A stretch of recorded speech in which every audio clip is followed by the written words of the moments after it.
ದಾರಿ ತಪ್ಪಿದ ಮಾತಿಗೆ ಕುಮಾರಸ್ವಾಮಿ ಸ್ಪಷ್ಟನೆ ಕೊಟ್ಟಿದ್ದಾರೆ. ಗ್ಯಾರಂಟಿ ಹೆಸರಲ್ಲಿ ನಿಮ್ಮನ್ನ ದಾರಿ ತಪ್ಪಿಸ್ತಾ ಇದ್ದಾರೆ, ಮುಗ್ಧ ಮಹಿಳೆಯರನ್ನ ದಾರಿ ತಪ್ಪಿಸ್ತಾ ಇದ್ದಾರೆ ಅಂತ ಹೇಳಿದ್ದು ಈ ಬಗ್ಗೆ ಸ್ಪಷ್ಟನೆ ಕೊಟ್ಟಿದ್ದಾರೆ ಕುಮಾರಸ್ವಾಮಿ. ಗ್ಯಾರಂಟಿ ಹೆಸರಲ್ಲಿ ನಿಮ್ಮನ್ನ ದಾರಿ ತಪ್ಪಿಸ್ತಾ ಇದ್ದಾರೆ, ಮುಗ್ಧ ಮಹಿಳೆಯರನ್ನ ದಾರಿ ತಪ್ಪಿಸ್ತಾ ಇದ್ದಾರೆ. ನನ್ನ ಮಾತಿನ ಅರ್ಥ ಇದು ಅಂತ ಕುಮಾರಸ್ವಾಮಿ ಸ್ಪಷ್ಟನೆ ಕೊಟ್ಟಿದ್ದಾರೆ.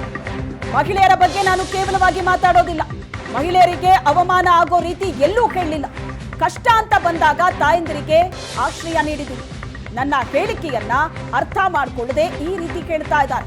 ನಾನು ಸಿಎಂ ಆಗಿದ್ದಾಗ ಮಹಿಳೆಯರಿಗೆ ಸಾಕಷ್ಟು ಯೋಜನೆಯನ್ನ ತಂದಿದ್ದೀನಿ ಅಂತ ತಮ್ಮ ಹೇಳಿಕೆಯ ಬಗ್ಗೆ ಸ್ಪಷ್ಟನೆ ಕೊಟ್ಟಿದ್ದಾರೆ.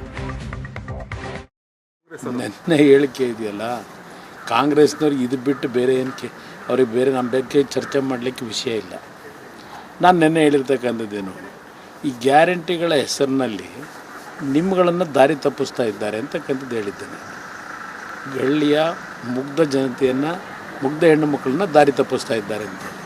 ನಿಮಗೆ ಕೈ ಎತ್ತಿ ಕೊಡ್ತಕ್ಕಂಥ ಶಕ್ತಿಯನ್ನು ಇವತ್ತು ಕೊಡದೆ ಇನ್ನೂ ಭಿಕ್ಷೆ ಬಿಡ್ತಕ್ಕಂಥ ಪರಿಸ್ಥಿತಿಯಲ್ಲಿ ಇಟ್ಟಿದ್ದಾರೆ. ಇದ್ರ ಬಗ್ಗೆ ಎಚ್ಚರಿಕೆಯಿಂದ ದಾರಿ ತಪ್ಪದೆ ಇದನ್ನು ಗಮನಿಸಬೇಕು ಅನ್ನೋದು ನಾನು ಹೇಳಿದ್ದೇನೆ. ದಾರಿ ತಪ್ಪಿದ್ದಾರೆ ಅಂತ ಮಹಿಳೆಯರಿಗೆ ಅವಮಾನ ಮಾಡಿದ್ದೇನೆ ನಾನು. ಮಹಿಳೆಯರಿಗೆ ಇವತ್ತು ಅವರ ಮುಗ್ಧತೆಯೇ ದುರುಪಯೋಗ ಪಡಿಸ್ಕೊಳ್ತಾ ಇರ್ತಕ್ಕಂಥ ಈಗಿನ ಇವರ ಗ್ಯಾರಂಟಿ ಸ್ಕೀಮ್ ಏನಿದೆ, ಆ ಗ್ಯಾರಂಟಿ ಸ್ಕೀಮ್ ಬಗ್ಗೆ ನೀವು ಎಚ್ಚರಿಕೆಯಿಂದ ಇರಿ ಅಂತಕ್ಕಂಥ ಹೇಳಿದ್ದೇನೆ.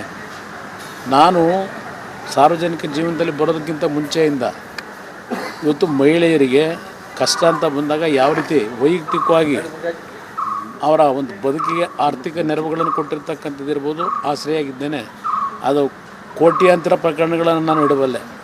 ಮುಖ್ಯಮಂತ್ರಿಯಾಗಿ ನಾನು ಕೊಟ್ಟಿರ್ತಕ್ಕಂಥ ಕಾರ್ಯಕ್ರಮ ಈ ನಾಡಿನ ಮಹಿಳಾ ತಾಯಂದಿರು ಗ್ರಾಮ ವಾಸ್ತವ್ಯದಲ್ಲಿ ನಾನು ಹೋದಂಥ ಸಂದರ್ಭದಲ್ಲಿ ನಮ್ಮ ಕುಟುಂಬಗಳು ಹಾಳಾಗ್ತಾ ಇದ್ದಾವೆ, ಸಾರಾಯಿ ನಿಷೇಧ ಮಾಡಿ ಅಂತಕ್ಕಂಥದ್ದನ್ನು ಹೇಳಿದರು. ಮಹಿಳೆಯರ ಒಂದು ಕೂಗೇನಿತ್ತು, ಆ ಕುಟುಂಬದಲ್ಲಿ ಹಲವಾರು ಸಾವು ನೋವುಗಳೇನಾಗಿತ್ತು, ಕಳಪೆ ಸಾರಾಯಿಯನ್ನು ಮಾರಾಟ ಮಾಡೋದ್ರ ಮುಖಾಂತರ ಮಹಿಳೆಯರ ಒಂದು ಅವರ ಧ್ವನಿಗೆ ಗೌರವ ಕೊಡ್ತಕ್ಕಂಥ ನಿಟ್ಟಿನಲ್ಲಿ ಸಾರಾಯಿ ನಿಷೇಧ ಮಾಡಿದೆ. ಇದು ನಾನು ಮಹಿಳೆಯರಿಗೆ ತೋರಿಸಿರ್ತಕ್ಕಂಥ ಗೌರವ. ಇವರಿಂದ ನಾನು ಕಲಿಬೇಕಾಗಿಲ್ಲ, ಕಾಂಗ್ರೆಸ್ ನಾಯಕರಿಂದ ಇವ್ರು ಯಾರಿಗೂ ಉತ್ತರ ಕೊಡಬೇಕಾಗಿಲ್ಲ.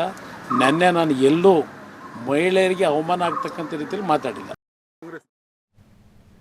ಈ ಬಗ್ಗೆ ಹೆಚ್ಚಿನ ಡೀಟೇಲ್ಸ್ ಅನ್ನ ಕೊಡ್ತಾರೆ ನಮ್ಮ ಪ್ರತಿನಿಧಿ ಶರತ್ ಸಂಪರ್ಕದಲ್ಲಿದ್ದಾರೆ. ಶರತ್, ಹೇಳಿಕೆ ಪ್ರತಿ ಹೇಳಿಕೆಗಳು ರಾಜಕೀಯದಲ್ಲಿ ತೀರಾ ಕಾಮನ್. ಆದರೆ ಒಬ್ರು ಕೊಡುವಂತಹ ಹೇಳಿಕೆ ಮತ್ತೊಬ್ಬರಿಗೆ ಅಸ್ತ್ರವಾಗುವ ಮಟ್ಟಿಗೆ ಅದು ಬಿಂಬಿತ ಆಗತ್ತೆ ಅಂತ ಅಂದ್ರೆ ಚುನಾವಣೆಯಲ್ಲಿ ಅದರ ಪರಿಣಾಮ ಕೂಡ ಇರುತ್ತೆ. ಕಳೆದ ಬಾರಿ ಲೋಕಸಭೆ ಚುನಾವಣೆಯ ಸಂದರ್ಭದಲ್ಲೇ ನಾವು ನೋಡಿದ್ದೀವಿ, ಒಬ್ರು ಕೊಟ್ಟಂತಹ ಹೇಳಿಕೆ ಇನ್ನೊಬ್ಬರಿಗೆ ಯಾವ ರೀತಿ ಲಾಭ ಆಯಿತು, ಹೇಳಿಕೆ ಕೊಟ್ಟವರಿಗೆ ಹೇಗೆಲ್ಲ ಹೊಡೆತ ಆಯಿತು ಅನ್ನೋದನ್ನ.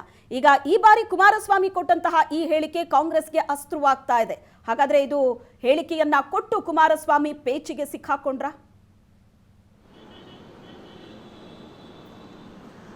ಖಂಡಿತ ಶ್ವೇತಾ, ಕುಮಾರಸ್ವಾಮಿ ಅವರು ನಿನ್ನೆ ಆಡಿದಂಥ ಮಾತು ನಿಜಕ್ಕೂ ಕೂಡ ಚುನಾವಣೆ ಹೊಸದಲ್ಲಿ ಸಾಕಷ್ಟು ದೊಡ್ಡ ವಿವಾದಕ್ಕೆ ಕಾರಣವಾಗುತ್ತೆ ಅಂತ ಹೇಳಲಾಗ್ತಾ ಇದೆ. ಯಾಕೆಂದರೆ ಇದನ್ನು ಕಾಂಗ್ರೆಸ್ ಪಕ್ಷ ತುಂಬ ಗಂಭೀರವಾಗಿ ಪರಿಗಣಿಸಿದೆ.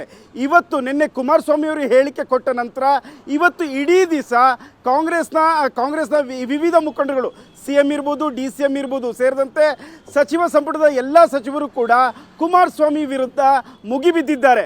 ಈಗಷ್ಟೇ ಕೆಲವೇ ಕ್ಷಣಗಳಲ್ಲಿ ಝೂಮ್ ಮೀಟಿಂಗನ್ನು ಕೂಡ ಕಾಂಗ್ರೆಸ್ ಕರೆದಿದೆ.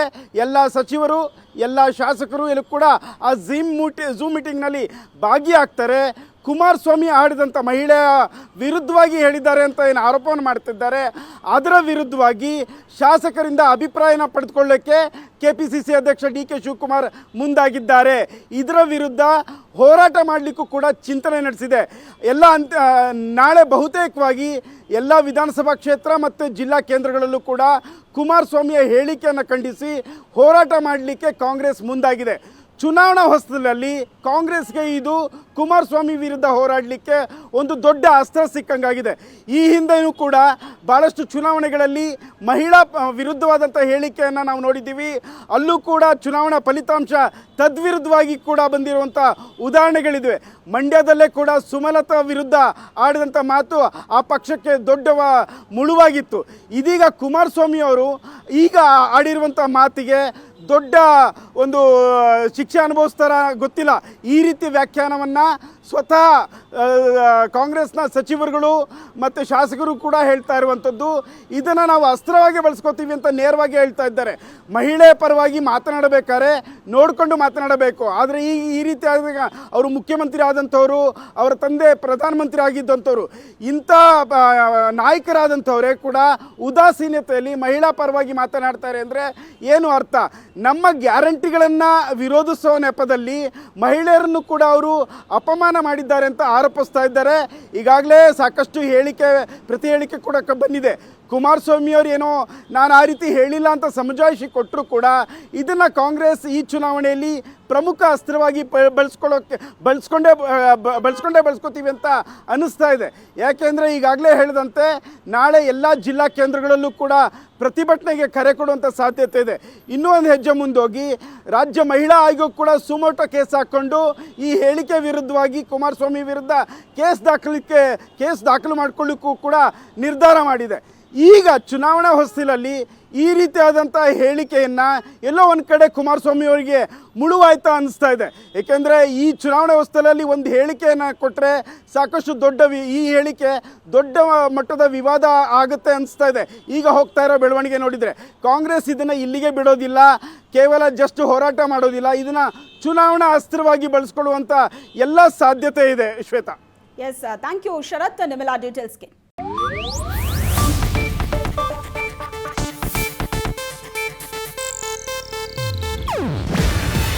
ಇದು ಏಷ್ಯಾನೆಟ್ ನ್ಯೂಸ್ ನೆಟ್ವರ್ಕ್ ಪ್ರಸ್ತುತಿ. ನೀವು ನೋಡ್ತಿದ್ದೀರಾ ಏಷ್ಯಾನೆಟ್ ಸುವರ್ಣ ನ್ಯೂಸ್.